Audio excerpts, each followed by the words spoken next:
Bismillahirrahmanirrahim. Jumpa lagi kita dan channel saya. Assalamualaikum warahmatullahi wabarakatuh. Berjumpa lagi kita dan channel saya. Hari ini hari Jumaat, 15 hari bulan Ogos 2025 Masehi bersama dengan 21 Safar 1440 Hijriah. Sekarang ni pukul 6.54 petang.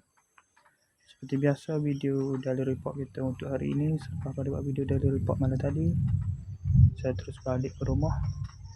Tidur tu dalam pukul 3.40 baru tidur. Bangun dah 50 minit pagi, bangun terus mandi-mandi semai subuh.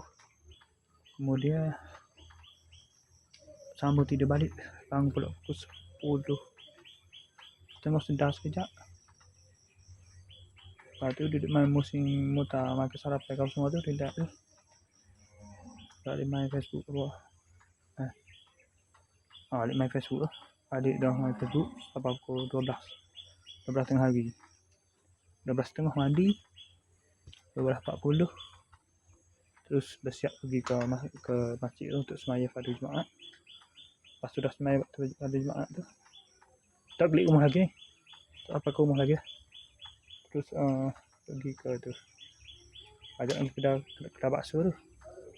Kalau nak balik, itu saya ajak pula pergi makan kedai baru ni. Kedai baru buka ni. Waktu bekah roti tepaya dulu.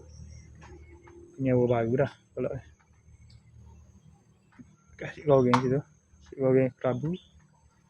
Lepas tu selesai dia bayar juga. Balik kau dia belanja. Balik mari sini. Lepas tu tubik pula. Sana baju buah putih tu. Sana baju kita tubik pula pergi ke pasar akar pula. Beli barang sikit. Lepas tu bila dah balik tu, kau nak main? Ada orang ajak makan laksa pula. Makan laksa. Mari sini. Dia makan biasa. Semaya asas ni. Sampai ke sekarang ni lah. Lepas sudah semaya asas ni dalam pukul 4.40 ni semaya asas. Lepas tu duduk main internet sampai ke sekarang ni lah. Lepas sudah berhenti tak ni dalam pukul 6.50 baru berhenti main Facebook ni. Lepas tu barulah buat video ni. Okay, saya sekali saja untuk sesi video dari report kita untuk hari ini. InsyaAllah kita jumpa lagi pada sesi video penutup pada malam nanti. Sekadar saja. Assalamualaikum. Jumpa lagi.